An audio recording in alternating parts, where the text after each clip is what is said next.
Olá, seja bem-vindo ao curso de Mecânico de Aeronaves. Meu nome é Carlos Eduardo Martins e estou aqui para dialogar com você os principais conceitos de física deste curso. E aí, vamos lá? Aula 2. Fluidos, que compreendem os líquidos e gases, e temperatura. O fluido é compreendido como qualquer substância capaz de escoar, como os líquidos e os gases, e que não resiste permanentemente às mudanças de forma provocadas pela pressão. Os líquidos escoam sob a ação da gravidade, até ocuparem o volume e a forma da região mais baixa dos recipientes que os contêm. Por apresentarem grande resistência e ocupar um volume menor, quando sobre o líquido é aplicada uma pressão, o caracterizamos como um fluido incompressível, ou seja, que não pode ser comprimido. Ao contrário dos gases. Os gases se expandem até ocuparem todo o volume do recipiente que o aprisiona, independente da forma que este tem. Os gases, sim, podem variar o seu volume quando sobre eles é aplicada uma pressão, sendo, portanto, caracterizado como um fluido compressível. Densidade ou massa específica. Para conseguirmos entender o que é densidade, trouxe aqui uma questão para pensarmos juntos. O que é mais pesado? 1 kg de ferro ou 1 kg de algodão? Ao tentarmos responder instintivamente e rapidamente, é comum incorrermos ao erro e dizer que 1 kg de ferro é mais pesado, enquanto que, na verdade, ambos possuem o mesmo peso. Este erro está associado ao fato de imaginarmos que ambos possuem o mesmo volume, mas o ferro seria mais pesado. Mas o que realmente acontece é que 1 kg de ferro possui um volume menor do que 1 kg de algodão. Essa relação entre a massa de um corpo, observe, massa, não peso, de um corpo, e o volume que este ocupa no espaço, chamamos de densidade ou massa específica. Aqui temos a equação da densidade. D igual a m sobre V, onde D minúsculo é igual à densidade, podendo ser medida em gramas por centímetros cúbicos ou libras por pés cúbicos. M, em minúsculo, é a massa, podendo ser medida em gramas ou libras. E V é o volume, podendo ser medido em centímetros cúbicos ou em pés cúbicos. Flutuabilidade. Aqui eu trouxe outra questão para pensarmos juntos. Por que um hidroavião não afunda? Não só o hidroavião, como uma lancha, um navio cargueiro ou até nós mesmos. Um objeto sólido, imerso em um fluido, flutuará quando a densidade dele for menor, a densidade total dele for menor do que a densidade do fluido. Caso contrário, o objeto afundará. Por que ali eu enfatizei a densidade total? Porque, por exemplo, no caso do navio, temos que considerar a massa de ar que há dentro do casco no navio. Essa densidade do ar junto com a densidade do navio é que dará a densidade total. Ou ainda, como estabelece o princípio de Arquimedes, todo corpo mergulhado em um fluido em repouso sofre, por parte do fluido, uma força vertical para cima, denominada empuxo, cuja intensidade é igual ao peso do fluido deslocado pelo corpo. Observe a figura ao lado. Aqui temos uma pedra sendo imersa na água. Essa pedra, quando imersa, ocupará e deslocará a água para cima, fazendo escorrer pela canaleta até o copo. Após totalmente imersa, se medirmos o peso da água deslocada para dentro do corpo, para dentro do copo, teremos o valor do empuxo produzido pela água sobre a pedra. Quando o empuxo for maior do que o peso do objeto, a tendência é que o objeto flutue, sendo que parte dele vai ficar para fora do fluido. Quando o empuxo for igual ao peso do objeto, a tendência é que ele flutue totalmente imerso na água, ou no fluido. Mas, se o empuxo for menor do que o peso do objeto, ele deve afundar com certeza. Vamos ver agora o que é temperatura. Por definição, a temperatura é uma grandeza física que mede a energia cinética média das moléculas de um sistema. Isto é, o quão rápido as moléculas de um objeto ou de um fluido se movimentam. Quanto mais rápido, maior a temperatura. E o inverso também, quanto menos rápido, menor a temperatura. Observe estes dois exemplos. À sua esquerda, temos a vibração das moléculas de um sólido. Observe como as moléculas vibram, mas ainda ficam presas a uma região específica. Enquanto que no exemplo da sua direita, temos a vibração das moléculas de um gás preso em um recipiente. Observe como as moléculas se agitam de forma desordenada e aleatória, tendendo a ocupar todo o volume do recipiente. Agora, como fazemos para medir a temperatura?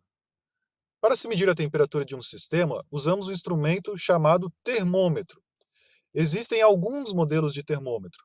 Os mais comuns são termômetro bimetálico, termômetro a gás, de infravermelho, digital e de mercúrio. Cada termômetro possui, no mínimo, uma escala termométrica, sendo que 4 são as mais comuns. Na verdade, 3 são mais comuns. A quarta, a gente vai ver que é mais utilizada na engenharia aeronáutica. Mas as 3 primeiras, Celsius, simbolizada por graus e C maiúsculo, Kelvin, simbolizada por K maiúsculo, sem o sinal de graus, Fahrenheit, simbolizada por graus e F maiúsculo. Essa unidade é mais utilizada principalmente nos países de língua inglesa, que ainda não adotaram o sistema internacional, como Estados Unidos, Inglaterra, enfim. E aí sim, a última unidade, Rankine, simbolizada por graus e R maiúsculo ou por RA. Essa unidade é muito utilizada principalmente nos cálculos da engenharia aeronáutica. Preciso aqui fazer uma observação. Quando utilizamos escalas com nome de pessoas, como neste caso, sempre as unidades serão simbolizadas por letras maiúsculas, enquanto que, quando não for nome de pessoa, serão letras minúsculas, como é o caso de metro, segundo, hora e aí por diante. No próximo slide, temos uma figura que relaciona o ponto de fusão e o ponto de ebulição da água em todas as escalas termométricas anteriormente citadas. Outra temperatura que aparece nesse esquema é o zero absoluto. O zero absoluto foi estabelecido pelo Kelvin e ele fez o seguinte raciocínio. Se a temperatura mede a agitação das moléculas, e quanto menor a agitação, menor a temperatura, deve haver um momento em que elas conseguem parar de se agitar. Kelvin provou, ou chegou a um resultado matemático, indicando que essa temperatura é equivalente em Celsius a menos 273 graus Celsius. E chamou essa temperatura, então, de zero absoluto. Ou seja, não temos temperaturas inferiores, menores do que menos 273 graus Celsius. Essa é a temperatura mínima limite. Retomando a figura, observe que o ponto de fusão da água, na escala Celsius, corresponde à temperatura de 0 graus Celsius, enquanto que na Kelvin, aproximadamente 273 Kelvin, na Fahrenheit, 32 graus Fahrenheit, e na escala Rankine, aproximadamente 492 graus Rankine. Já o ponto de ebulição da água, na escala Celsius, corresponde à temperatura de 100 graus Celsius, enquanto que na Kelvin, aproximadamente 373 Kelvin. Na Fahrenheit, 212 graus Fahrenheit. E na escala Rankine, aproximadamente 672 graus Rankine. Todas essas relações podem ser matematizadas e descritas como vamos ver no próximo slide. Neste quadro, temos as relações entre as escalas termométricas vistas até aqui. Apesar deste quadro não estar no seu livro texto, livro didático, é possível encontrá-lo facilmente na internet. Vamos fazer alguns exemplos usando esse quadro? Primeiro exemplo. Vamos converter 30 graus Celsius em graus Fahrenheit. Para isso, vamos verificar no quadro qual equação utilizaremos. Tente encontrar.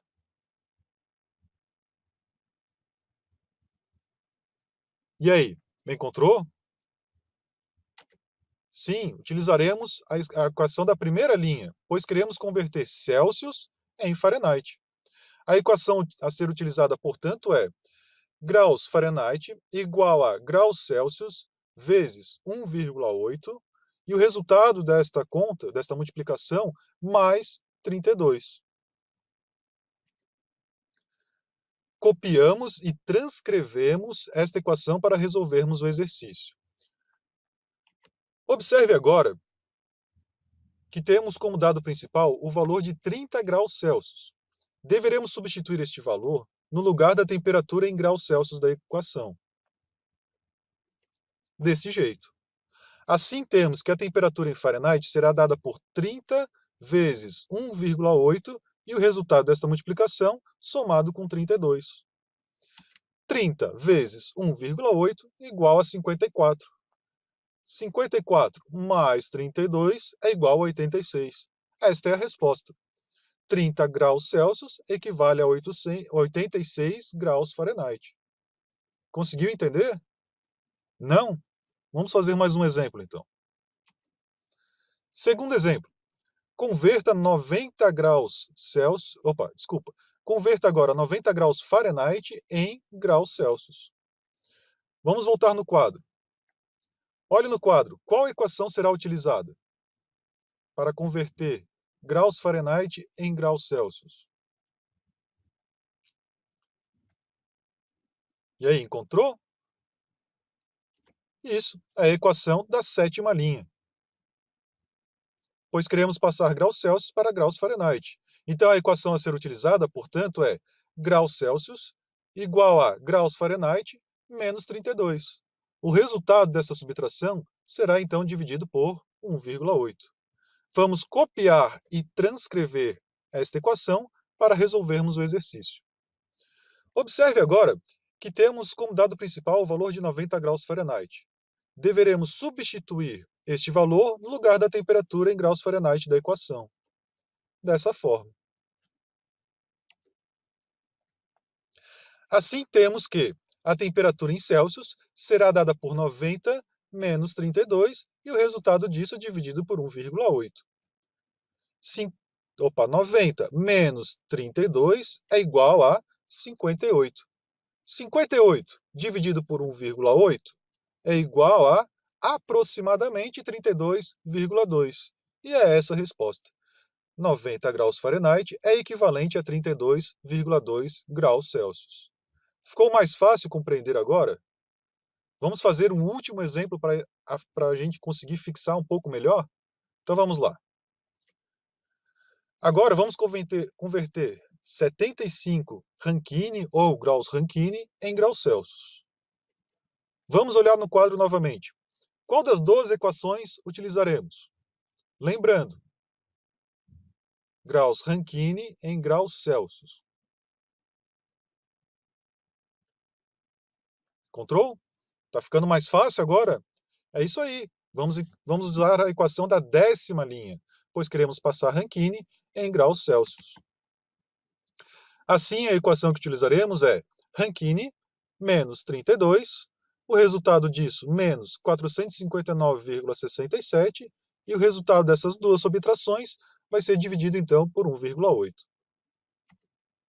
Vamos copiar e transcrever a equação para o exercício. E agora, então, observe que temos como dado principal o valor de 75 Rankine. Deveremos substituir este valor no lugar da temperatura Rankine da equação. Desse jeito. Assim, temos que a temperatura em Celsius será dada por 75 menos 32, o resultado disso, menos 459,67, e o resultado dessas duas subtrações será, então, dividido por 1,8. Vamos por partes. 75 menos 32, 43.